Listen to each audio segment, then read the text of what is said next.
Are you ready to worship, to pray, to listen? Are you ready to reach out to God's city, to our city? 10, 9, 8, 7, 6, 5, 4, 3, 2, 1.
Tayo pong lahat ay magsitayo. Lapit o Haring Mahal, at kami tungo. Mga witan, o Amang karangal, at mapagtagumpay, kami panarilang walang hanggan.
Isang bagong awit na ukol kay Yahweh ay inyong awitin.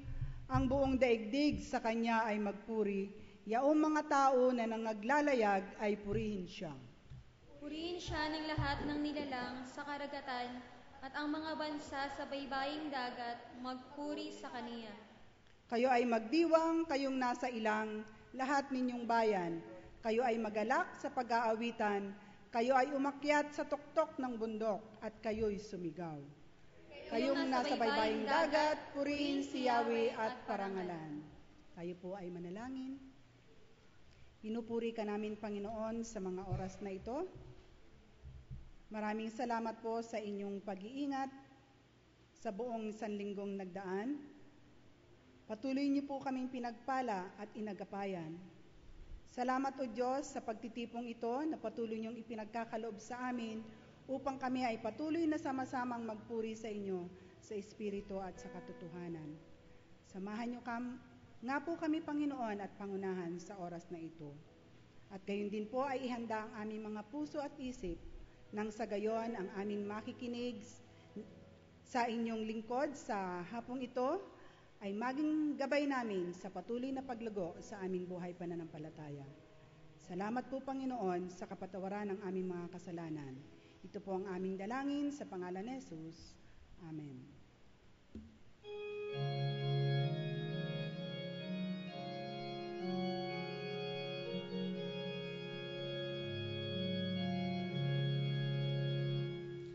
Magpuring may awit tayo sa Diyos, sa biyayang Kanyang dulot.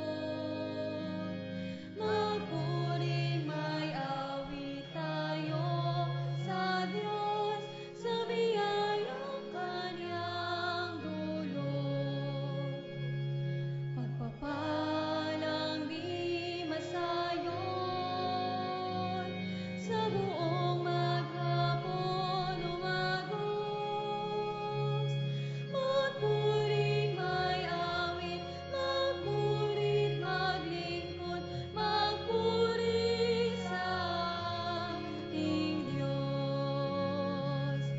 Magpuring may awit tayo sa Diyos, sa anak na Kanyang handog. Magpuring may awit tayo sa Diyos, sa anak na Kanyang handog. Pagpapalang di masayon, sa buong maghapon umagos.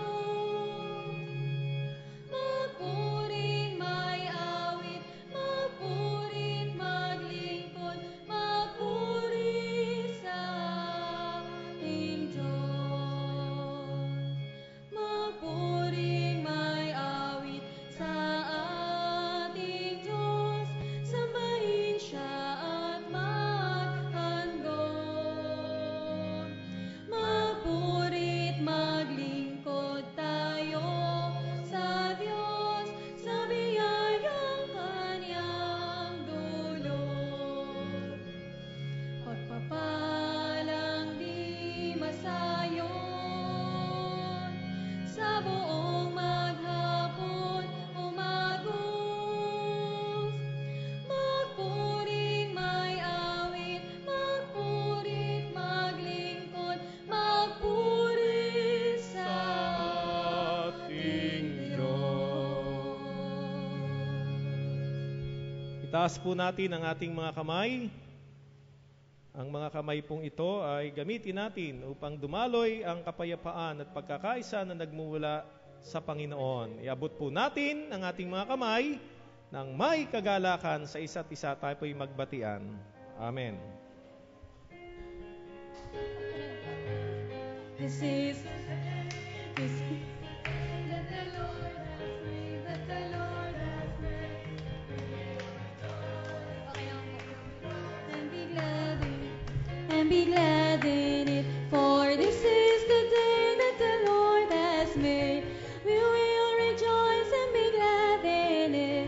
This is the day that that the Lord has. This is the day. This is the day. This is the day that the Lord has made, that the Lord has made.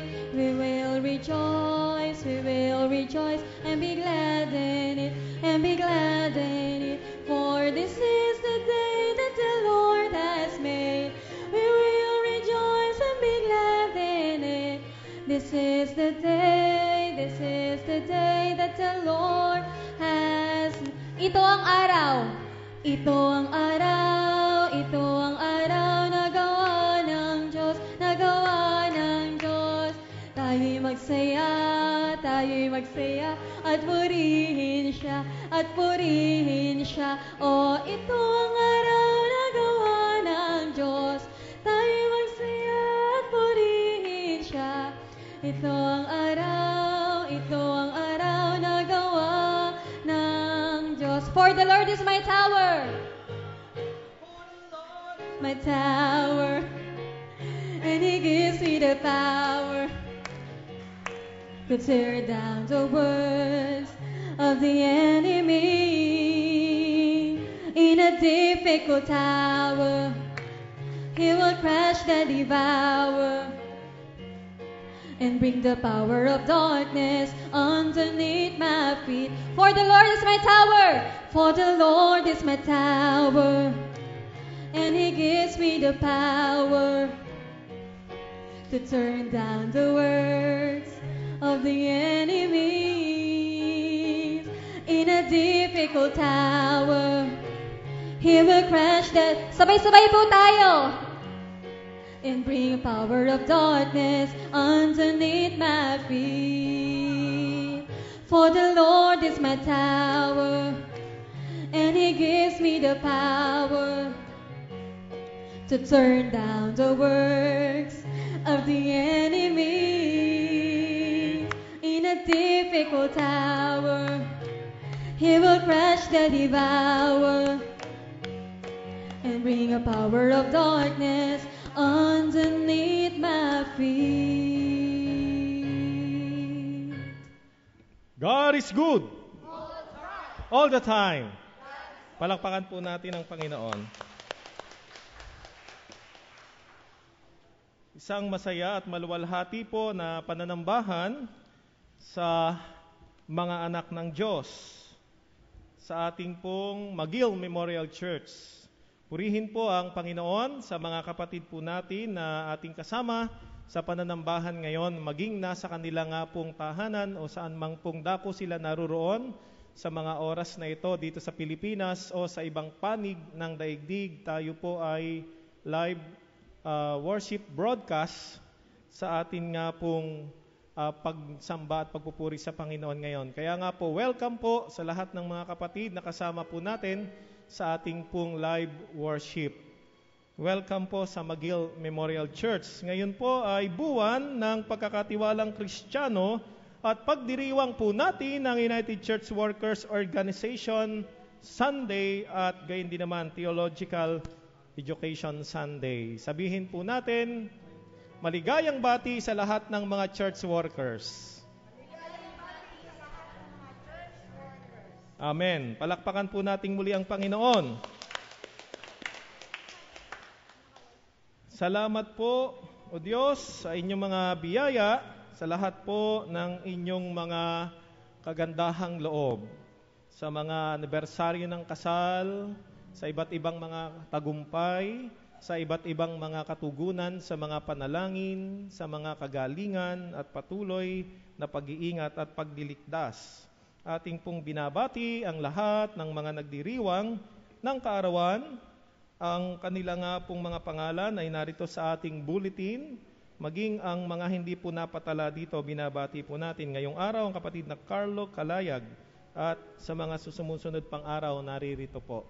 Atin nga pong awitin ng maligayang bati.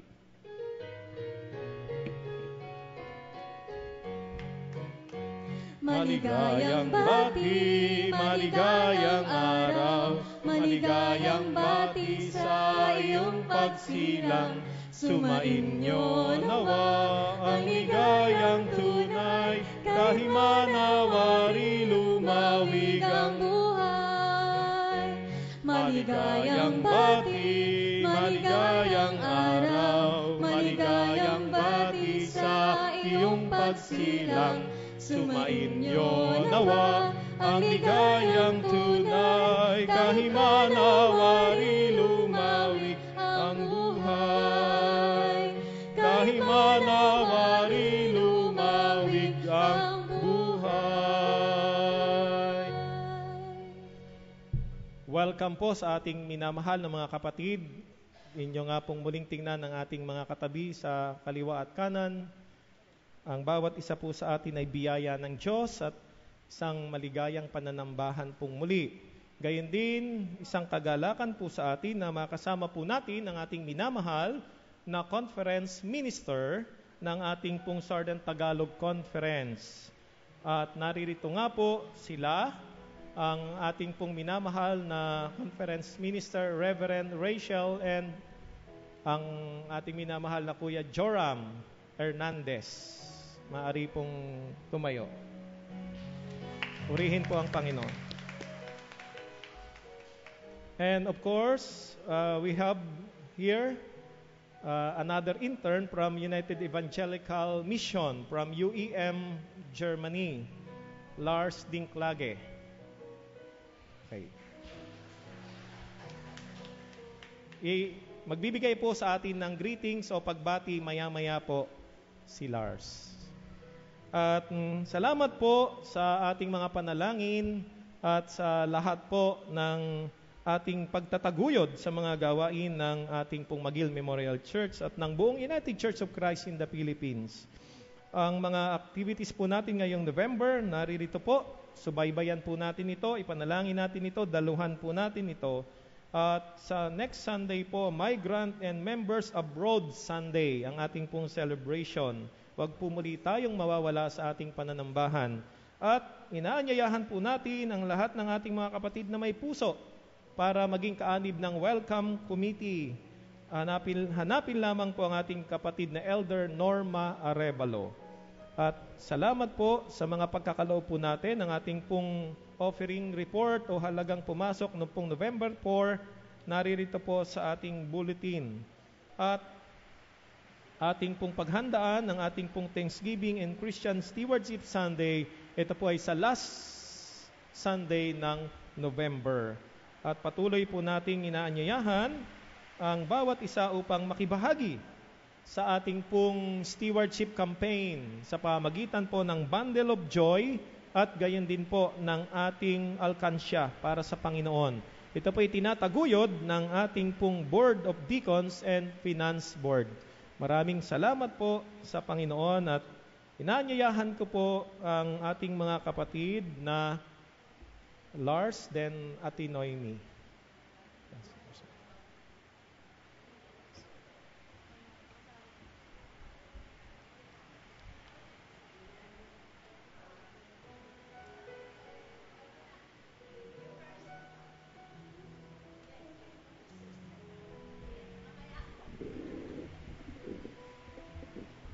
Magandang hapon po. Ako po si Lars at ako ay galing ng Duisburg sa Germany. Labing siyam na taong gulang at nagtapos ko ng secondary school itong taon. Ang ama ko ay isang architect at ang ina ko ay isang guro at may isang batang kapatid na lalaki. Gusto ko kung maglaro ng football at volleyball. Nandito ako sa Pilipinas dahil sa UEM, United Evangelical Mission at UCCP Internship Program. At dito ako sa Southern Tagalog dahil ang Southern Tagalog Conference ay may partnership sa conference ko sa Germany, ang Duisburg Conference. I already spent some time in Unisan, and my last destination was Batangas City for the last 4 weeks, and I really enjoyed my time in the Philippines yet, and I will stay the next about 2 months in Batangas City at alam ko masisiyahan ako sa pagtira dito. Maraming salamat po.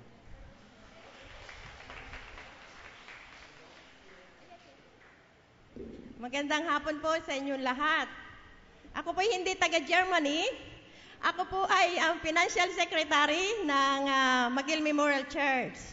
Ngayon nga po, sabi po ng ating pastor ay Stewardship Month. At kami pong ng mga diakono ay meron na namang pangungulit sa inyo na gagawin. Kasi po, malapit na po ang ating Kapaskuhan. Kaya kami po ay lumalapit at kumakatok muli sa inyong mga puso sa pamamagitan po ng ating pagbibigay sa mga kapuspalad nating mga kapatid. At ito po ay ating tinatawag na Bundle of Joy. Sa ating pong Bundle of Joy, makikita po natin sa ating bulletin ay meron po tayong katulad po nung ginawa ng Centennial Commission na nag-iipon po ng mga goods para ito pong maiipon dito ay ibibigay natin sa ating mga kapatid na mga kapuspalad. At ang dadalhin po natin simula sa November 18, nakatala po dito, ay pakitingnan nyo na lang po sa inyong bulletin. Nakalagay po dito ang mga dadalhin natin linggo-linggo simula po sa November 18. At ganun din po naman yung atin pong alkansya para sa Panginoon ay atin pong sisimula na sa November 18. Ako po'y masaya ngayong hapon dahil may isa nang nagbigay ng alkansya, puno na ng laman. At buena mano. At yun po ay ating, kung meron po kayong sariling alkansya na madadala yung mga empty bottles po ng mga toyo, suka, mineral water, pwede na po natin yung pag-ipunan ng mga coins. At hindi lang po coins, kung meron pong buo, pwede na rin.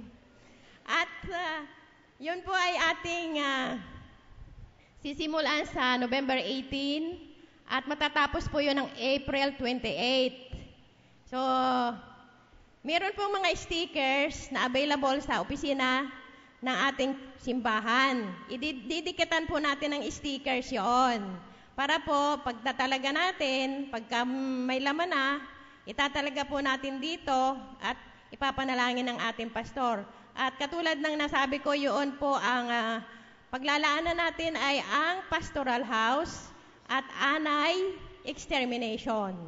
Pagpapagawa po ng pagpapasaayos ng pastoral house at pagtitreat ng anay kasi may anay na po sa pastoral house. Ang isa pa po, sa November 25, ay tayo'y magdadaos ng Thanksgiving Sunday. At dito po, ay inaanyayahan po ang lahat na magdala ng mga products. Kung ano po yung inyong ikinabubuhay, halimbawa po ay kayo ay may aanihin sa bukid, pwede po kayong magdala ng mga saging, ng bigas, ng kamote, ng balinghoy, kung ano-ano man pong produce ng inyong bukid. At yun naman pong walang bukid, kung kayo po ay nagtitinda ng puto, ng kutsinta, ng kung ano-ano, ay pwede rin pong dalhin dito. At kung hindi pa rin po kayo naghahanap buhay ng mga ganon, pwede po namang cash na nakalagay sa sobre. At ito po ay ihahandog natin sa Panginoon.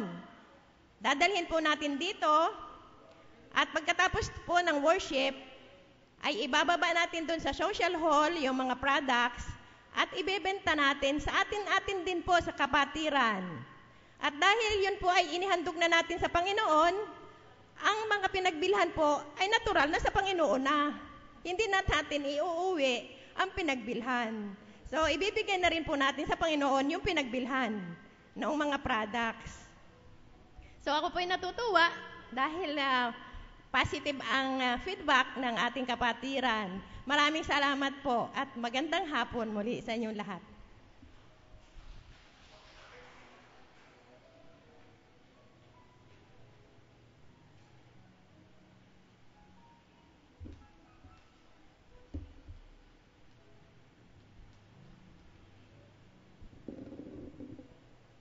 Pasasaganain niya kayo sa lahat ng bagay para lalo kayong makatulong sa marami.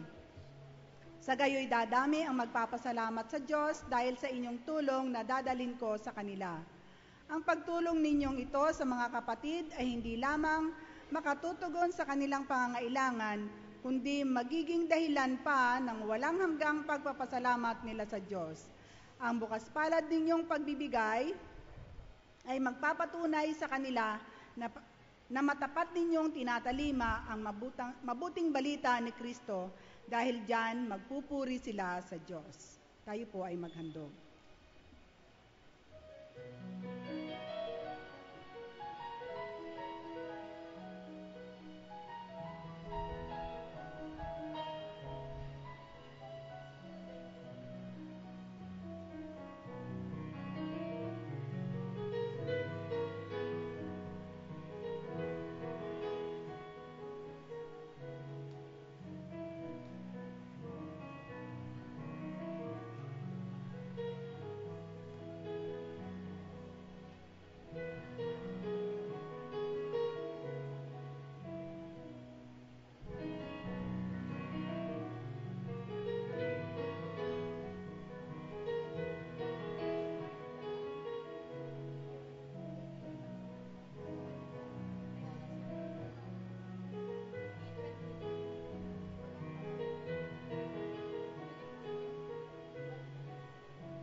Maraming salamat po, Panginoon, sa walang humpay na biyayang patuloy niyong ipinagkakaloob sa amin.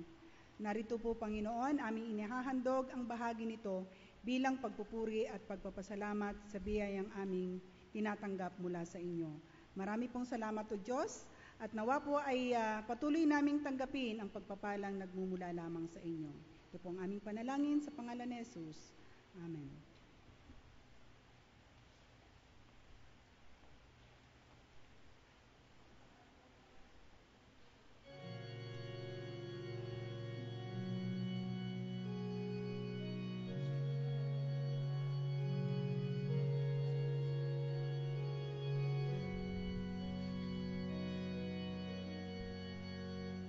Sa lahat ng saglit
Manalangin tayo sa Panginoon.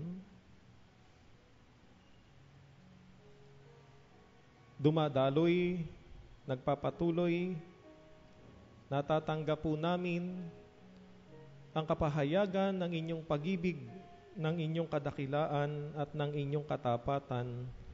O Diyos, amin pong mapagmahal na magulang. Aming Panginoon na tagapagligtas, nasumpungan po ninyo kaming muli na natitipon sa loob ng inyong banal na tahanan. Sa paggabay po ng banal na Espiritu, naririto kami upang amin pong sama-sama na ipahayag ang taimtim naming hangarin na kayo ay amin pong katagpuin sa Espiritu at katotohanan, pasalamatan, purihin, at patuloy na itaas ang inyong makapangyarihang pangalan sa aming pong buhay at sa inyo nga pong sambahayan. Panginoon, dumudulog kami sa inyo na taglay ang pagkilala po namin sa inyong kabutihan, kapangyarihan, sa inyong mga kagilagilalas na mga gawa at mga himala, na taglay ang pagsisisi sa aming mga kasalanan. Maraming salamat po, O Diyos, at aangkinin po namin ang inyong banal na kapatawaran. Ilukob niyo po sa amin ang inyong mapagpalang mga kamay upang madama po namin ang paggagawad ninyo sa amin ng pagpapatawad. At mula sa karanasang ito, amin po, Panginoon, na patuloy na panghawakan ang inyong kapangyarihan upang kami, o dakilang Diyos, ay maging larawan ng inyong kabanalan at ng pagtataguyod sa inyong kalooban.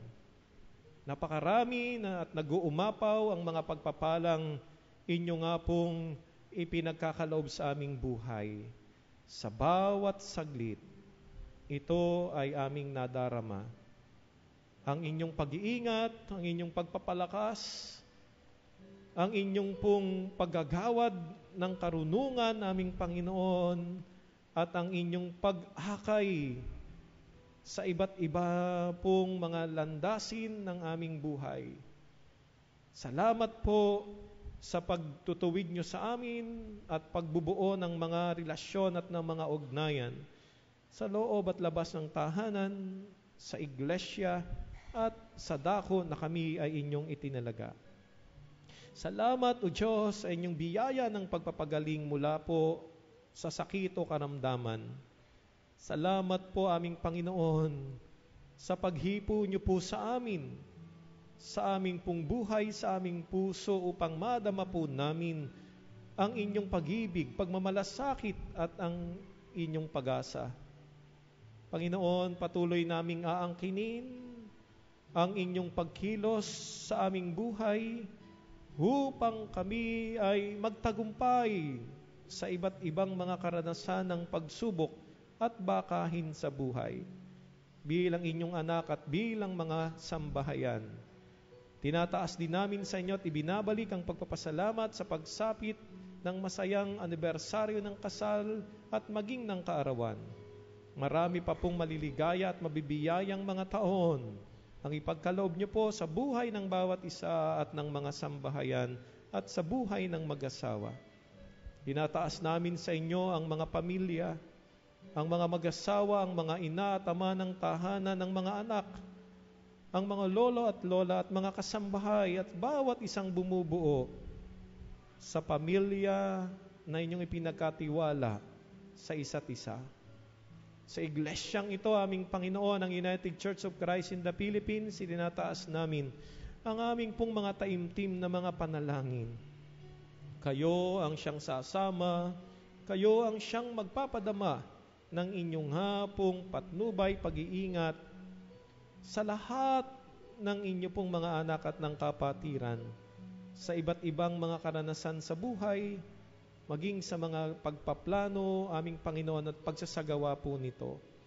Sa mga dumaraan sa iba't ibang mga pagsubok, aming Panginoon, inaangkin po namin ang inyong hapong himala, ang inyong pakikipisan.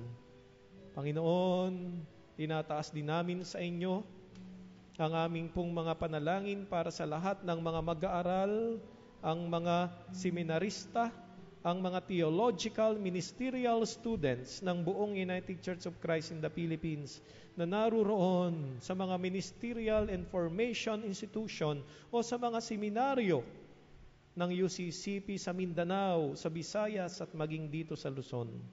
Salamat sa kanilang buhay, salamat sa kanilang mga mahal sa buhay at pamilya na kinabibilangan, at sa mga iglesia lokal at sa mga komperensya na nagtataguyod ng kanilang pag-aaral. Aming ding itinataas sa inyo ang lahat ng mga church workers, ang mga pastor, mga diaconal minister, Bible women, mga diakonessa, mga Christian education workers, mga music workers, aming Panginoon, at iba pa po, dakilang Diyos, na bahagi ng inyong simbahan, ng inyong katawan, ang lahat ng mga manggagawa na inyong hinirang at itinilag at isinugo. Salamat po sa araw na ito at sa pagdiriwang po namin sa buong United Church of Christ in the Philippines ng linggo ng mga church workers. Naririto po ang aming minamahal na conference minister, Reverend Rachel Hernandez, upang maging daluyan ng inyong pagpapala sa pamagitan ng inyong salita.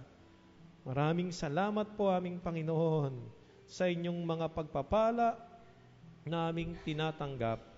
Gawad po ninyo ang inyong patnubay sa bawat isa po ninyong mga anak na naririto ngayon at dumudulog. Taglay ang kanilang pananalig.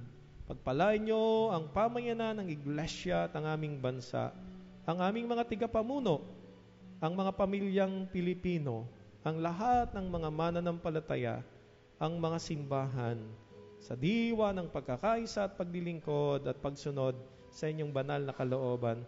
Tinataas po namin sa inyong lahat ng ito sa matamis na pangalan ng aming Panginoon at Tagapagligtas sa Jesus. Amen.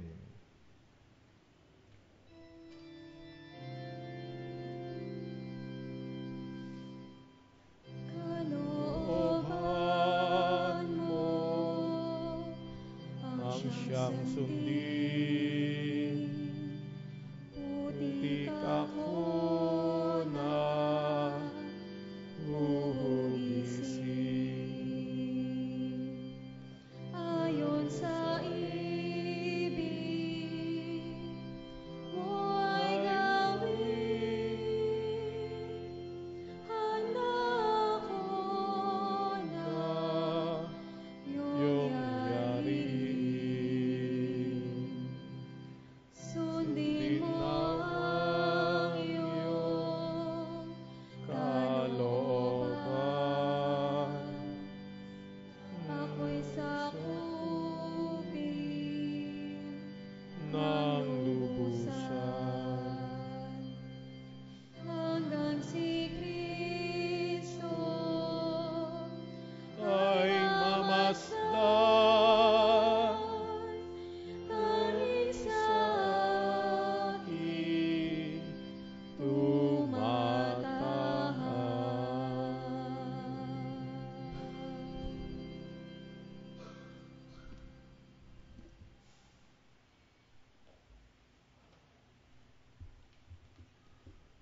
Atin pong pakinggan ang salita mula sa aklat ni Isayas, Kabanatang 6, Talataang 8. Ganito po ang sinasabi: Narinig ko ang tinig ni Yahweh, sino ang aking ipadadala?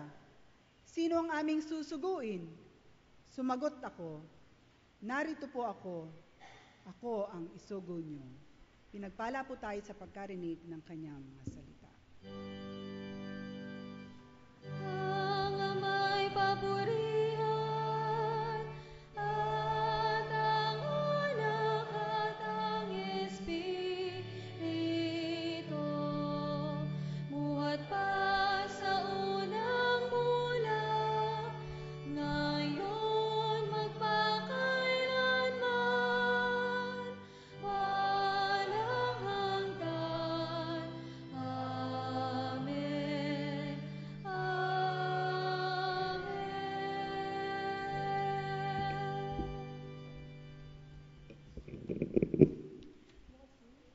Pakinggan po natin ang pagbasa ng banal na kasulatan mula sa Aklat ng Gawa, pangkat 18, talatang 1 hanggang 10, na siya magiging batayan ng ating mensahe sa gabing ito. Pagkatapos, umalis si Pablo sa Atenas at nagtungo sa Corinto. Natagpuan niya roon si Aquila, isang Hudyong taga-Ponto. Kararating pa lamang nito mula sa Italia, kasama ang kanyang asawang si Priscilla. Umalis sila roon sapagkat pinalayas ni Claudio ang lahat ng Hudyo sa Roma. Nakipagkita sa kanila si Pablo at doon na nakitira sapagkat sila'y manggagawa ng tolda tulad niya at siya'y tumulong sa kanila. Tuwing araw ng pamamahinga, nakikipagpaliwanagan siya sa sinagoga at sinikap niya mahikayat sa pananampalataya ang lahat, maging Hudyo o Griego. Nang dumating sina Silas at Timoteo mula sa Macedonia, iniukol na ni Pablo ang buo niyang panahon sa pangangaral at pagpapatotoo sa mga Hudyo na si Jesus ang Kristo. Nang siya'y salungatin nila at laitin, pinagpag niya ang alikabok sa kanyang damit bilang babala sa kanila. Sinabi niya, "Kasalanan ninyo kung kayo'y mapapahamak. Hindi ko na sagutin iyon. Mula ngayon, tutungo ako sa mga hentil." Kaya't umalis siya roon at tumira sa bahay ng isang nagngangalang Tisyo Justo, isang taong may takot sa Diyos. Karatig ng sinagoga ang kanyang bahay.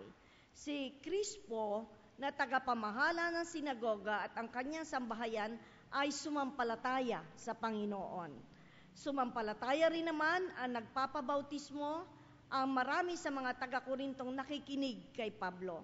Isang gabi, sinabi ng Panginoon kay Pablo sa pamamagitan ng isang pangitain, "Huwag ka matakot, ipagpatuloy mo ang iyong pangangaral. Ano nga na mangyari, huwag kang titigil, sapagkat ako'y sumasa iyo. Hindi ka maano, sapagkat marami akong tagasunod sa lungsod na ito." Maging kapayapaan nawa ng ating puso ang mga salita ng Diyos sa ating narinig.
Magandang hapon po sa ating lahat, mga kapatid.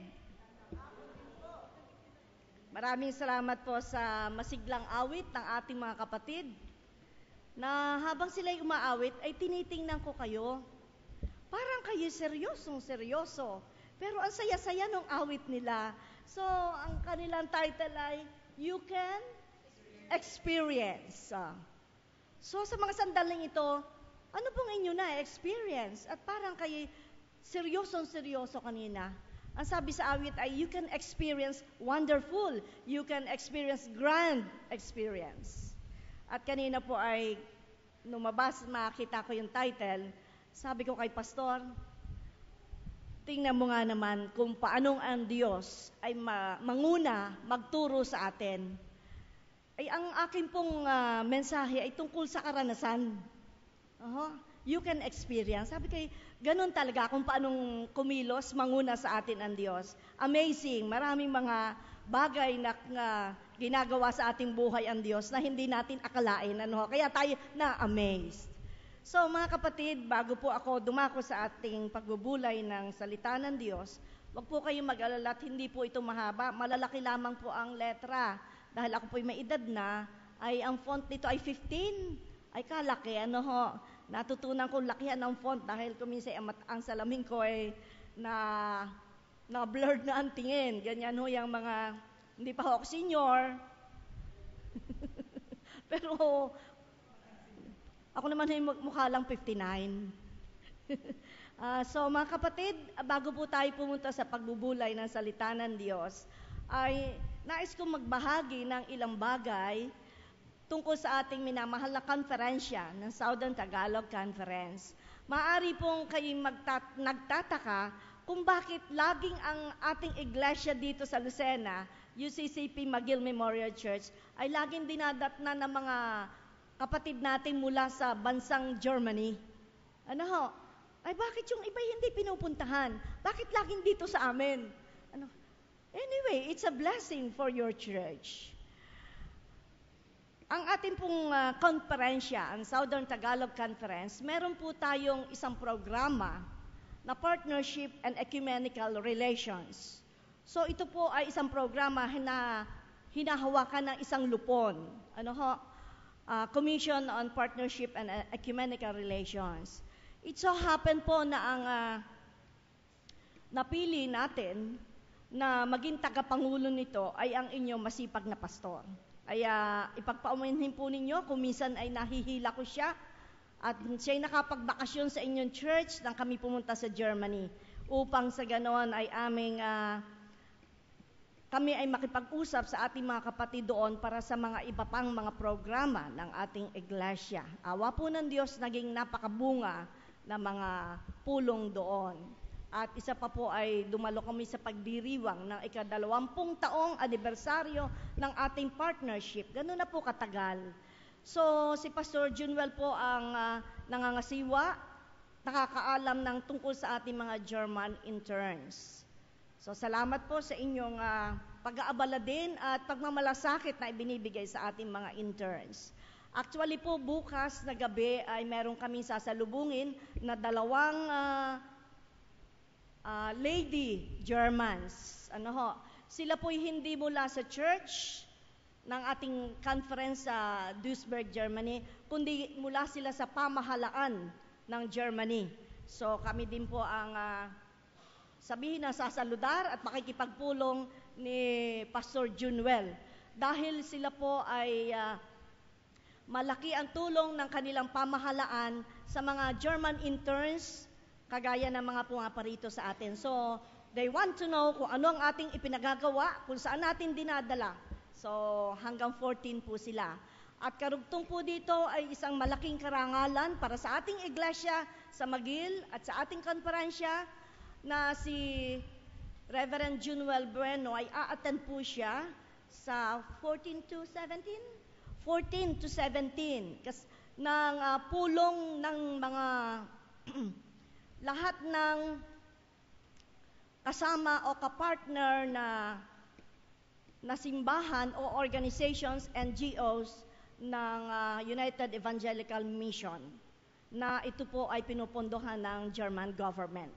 So ipadadala po natin siya sa Maynila nang i-represent po niya ay hindi lamang ating konferensya, kundi ang kabuuan ng United Church of Christ in the Philippines. Siya po ang a-attend doon for several days. So yan po ay mga kamanghamanghang pagkilos ng Diyos sa ating buhay na ang ating mga masisipag na pastor ay binibiyayaan ng mga more na mga experiences sa kanilang paglilingkod.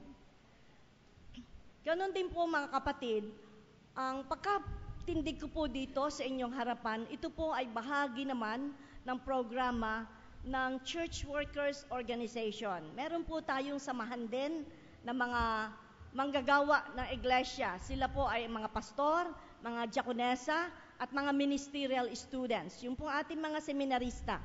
Sila po ay tinatawag na rin mga manggagawa. So, taon-taon po ay tayo nagdiriwang ng linggo ng mga manggagawa. At kami po ay nagbubunutan kung saan kami pupunta ngayong araw na ito ng linggo. Nagbunutan po sila, ubos na, kahuli-hulihan yung nabunot ko.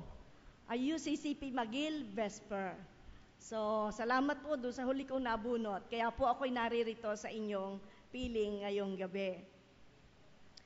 Tayo po mga kapatid ay sandaling manalangin. Sa iyo po, o mapagpalang Diyos, kami sumasamo, lumalapit, kasamang katapatan mula sa aming puso na humihingi kami at dumadalangin ng iyong banal na gabay. Loobin mo pong madama ng bawat isa sa amin ang masagana, makapangyarihang pagkilos ng iyong Espiritong Banal upang sa ganoon ay matalos namin ang nais mong ipahayag sa bawat isa ayon sa iyong banal na kalooban. Samahan mo nawa kami, O Diyos, sa pangalan ni Jesucristo. Amen. Naalala ko po ang isang matandang alamat. Alamat lamang po ito. Ano ho? Ayon dun sa alamat ay ganito. Yun daw devil ay nagkaroon ng garage sale. Ano ho? Siguro yung maraming UK na tinda yung devil. Ano? Nagkaroon siya ng garage sale. Iba't ibang mga tools ang kanya nakatinda doon. Ano ho? Iba't iba. Nagtitinda rin pala yun. Ano ho? Ewan ko kung gusto niyong bumili.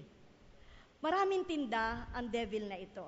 At isa doon sa tinda ay kaakit-akit, very attractive, subalit may nakasulat na not for sale. Ay di yung mga tumitingin, mga nais bumili ng tinda ng devil, ay naging curious. Ano kaya itong tindang ito na nandiyan sa harapan natin, pero not for sale, pero ipinapakita naman niya. Nagtanong ang isang tumitingin ng tinda ng devil,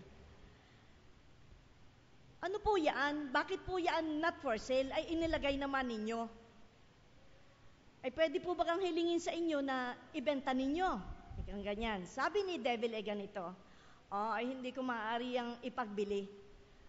Pumili na kayo dyan sa lahat ng iyan, pero ang bagay na ito ay hindi ko maaaring ipagbili sa inyo. Hindi ko ito pwedeng hindi maaaring bigyan ng pagkakataon na mayroong ibang makagamit nito. Tanging ako lamang, sabi ng devil. Ano po ba yan? Ano pong tawag yan? Sabi ng mga tumitingin. Ang sabi ng devil ay, iyan ay tinatawag na discouragement. Yan ay tinatawag na discouragement. At kapag yan ay napapunta na sa puso ng isang tao, excuse me. Kapag yan napapunta na sa puso ng isang tao,